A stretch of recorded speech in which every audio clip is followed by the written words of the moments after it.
Hello everyone, अस्सलाम वालेकुम। उम्मीद है आप सब लोग खैरियत से होंगे, ठीक ठाक होंगे। अच्छा, आज की वीडियो में हम बात करेंगे to become a data scientist आपको कौन सी जो प्रोग्रामिंग लैंग्वेजेस हैं सीखनी चाहिए या कौन सी लैंग्वेजेस जो हैं वो आपके लिए आपके कैरियर में हेल्पफुल हो सकती हैं। आज की वीडियो में मैं दो प्रोग्रामिंग लैंग्वेजेस आर और पाइथन इनको कंपेयर करूंगा और ये कंपैरिजन मैं अपने एक्सपीरियंस की बुनियाद पे करूंगा क्योंकि मैं एकेडमिया से ट्रांजिशन होकर इंडस्ट्री में आया हूँ। आर और पाइथन इन दोनों के ऊपर और इन दोनों को यूटिलाइज करने का मेरा अपना एक एक्सपीरियंस है। तो आज की वीडियो में मैं इसी चीज के ऊपर बात करूंगा। इन दोनों पर बात करने से पहले एक चीज कोर प्रोग्रामिंग लैंग्वेज है जो कि इन दोनों से ज्यादा इंपॉर्टेंट आज के दौर में डेटा साइंस में, वो है सीक्वल और एसक्यूएल। अब सीक्वल एक ऐसी लैंग्वेज है जिसका इंडस्ट्री में आने से पहले मैंने सिर्फ नाम सुना था, कभी यूटिलाइज नहीं किया था। आज के दौर में जो डेटा है वो बहुत बड़े बड़े डेटा बेसिस में पड़ा हुआ है और इन डेटा बेसिस में से डेटा को निकालने के लिए जो लैंग्वेज इस्तेमाल होती है वो है सीक्वल। सीक्वल जो है, जैसा कि मैंने बोला कि आज के दौर में बहुत ज्यादा एक इंपॉर्टेंट लैंग्वेज है, तो ये आपको लाजमी आनी चाहिए।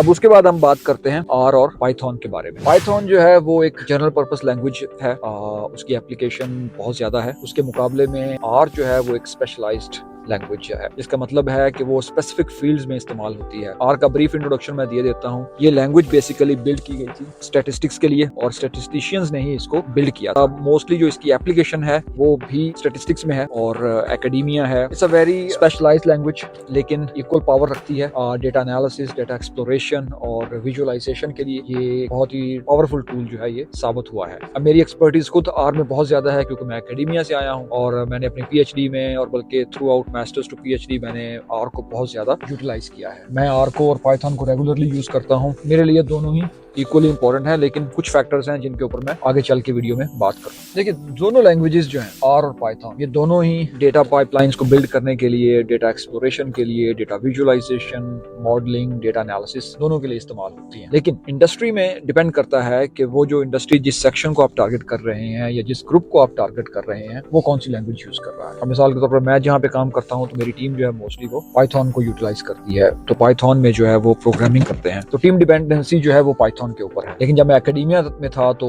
हर तरफ आर यूटिलाइज होता था। तो इट डिपेंड्स कि आप जहाँ पे काम करने का सोच रहे हैं या पोटेंशियल एम्प्लॉयर को देख रहे हैं वो टीम कौन सी लैंग्वेज यूज करती है, तो उसके बिना पे आपको अब डिपेंड करता है कि दोनों लैंग्वेजेस ही आनी चाहिए। तो मैं तो यही रिकमेंड करूंगा क्योंकि कुछ टीम्स ऐसी हैं जो पाइथन को यूज करती हैं, कुछ टीम्स ऐसी हैं जो आर को यूटिलाइज करती हैं। लेकिन ओवरऑल अगर हम नेट कैप या मार्केट देखें तो वो पाइथन की बहुत ज्यादा है क्योंकि डेवलपमेंट लेवल पे मोस्टली जो काम हो रहा है इंडस्ट्री में, अदर वॉक्स ऑफ लाइफ में, वो पाइथन में बहुत ज्यादा है। दूसरा, मैं अपने एक्सपीरियंस की बेस पे बता सकता हूँ कि for data exploration, data visualisation, very professional visualisation और जीआईएस एंड रिमोट सेंसिंग, क्योंकि वो मेरी एक बड़ी स्ट्रॉन्ग एक्सपर्टीज है, तो उसके लिए मैं आर को यूटिलाइज करता हूँ। या जब भी मुझे कोई क्रिएटिव एनालिसिस या क्रिएटिव विजुअलाइजेशन पे काम करना होता है तो मैं आर को प्रेफर करता हूँ। On the other hand Python को मैं यूज करता हूँ जब मैं डेवलपमेंट लेवल का कोड लिखता हूँ और वो भी अपने काम के लिए, और डेटा पाइपलाइंस। तो ये दो चीजें हैं जबकि मैं पाइथन पे काम करता हूँ। अदरवाइज आई लव आर और मैं प्रेफर करता हूँ काम करना। फिर एक चीज आती है जॉब मार्केट ट्रेंड्स। अब पाइथन जो है वो बहुत ज्यादा डिमांड में है क्योंकि एक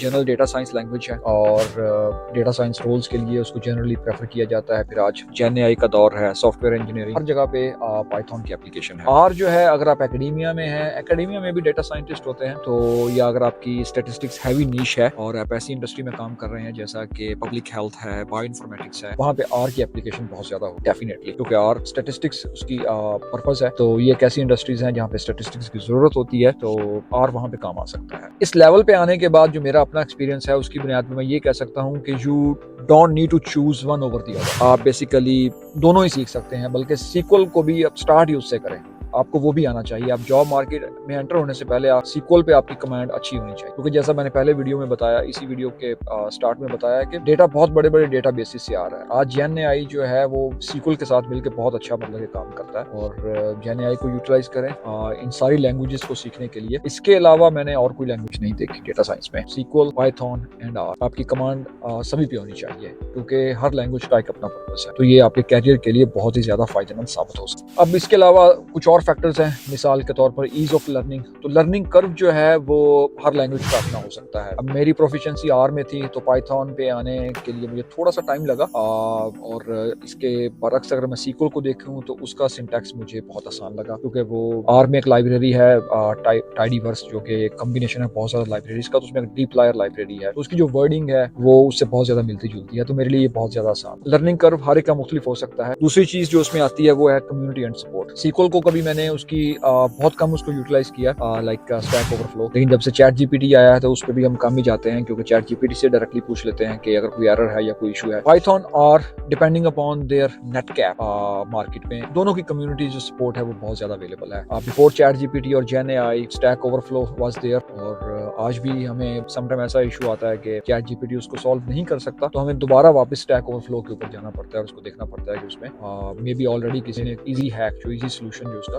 प्रॉब्लम का ढूंढ लिया हो। तो दोनों को कम्युनिटी सपोर्ट जो है वो अच्छी है। मैं ये नहीं कहूंगा कि पाइथन की बहुत अच्छी, आर और Python in that term actually both are equal. Last but not least, जो एक इंपॉर्टेंट फैक्टर है कि आप कंसीडर करें कि कौन सी लैंग्वेज में आपको जाना चाहिए, वो है कि उसकी इंटीग्रेशन अदर टूल्स के साथ। पाइथन की इंटीग्रेशन बहुत ज्यादा फास्ट है, आर की भी इंटीग्रेशन अच्छी है, लेकिन कुछ लाइब्रेरीज या कुछ मॉड्यूल्स ऐसे हैं पाइथन में जो कि आपकी लाइफ को बहुत ज्यादा इजी बना सकते हैं। R is getting there, but again because वो एक स्पेशलाइज लैंग्वेज है, तो उस स्पेशलाइज लैंग्वेज को जो लोग यूटिलाइज करते हैं वो अभी, या उनकी एप्लीकेशन उस लेवल पे नहीं होती कि जहाँ पे वो बहुत ज्यादा टूल्स को इंटीग्रेट करें, लेकिन R can do the most of the stuff that Python can do. ये मेरा अपना एक्सपीरियंस है। तो ये तो थे मेरे अपने एक्सपीरियंस की बेस पे मेरे कुछ पॉइंट्स के आर वर्सेस पाइथन कौन सी लैंग्वेज आपके लिए कैरियर में फायदेमंद साबित हो सकती है, डिपेंडिंग अपॉन योर नीश। आप स्टैटिस्टिक्स हैवी डेटा साइंटिस्ट हैं या क्वांटिटेटिव हैवी स्टैटिस्टिशियंस या डेटा साइंटिस्ट हैं, तो R can be your best friend. Otherwise आप डेवलपमेंट लेवल पे काम करना चाहते हैं तो Python can be your best friend. दोनों चीजों में आपको एक कॉमन लैंग्वेज जो है वो है एसक्यूएल सीक्वल, वो आपका उनसे भी अच्छा फ्रेंड साबित हो सकता है, क्योंकि आपने डेटा पुल करके लेके आना है। तो आपको इन तीनों लैंग्वेजेस के बारे में नो हाउ और एक अच्छी अंडरस्टैंडिंग होनी चाहिए अगर आज के दौर में आप एक अच्छा डेटा साइंटिस्ट बनना चाहते हैं। That was all for today, और let me know if you have any questions. मेरी ईमेल आपके स्क्रीन पे नजर आ रही होगी। If you need any help और if you have any question, if you are looking your career in data science, do reach me out, have some discussion. Stay tuned and see you next time.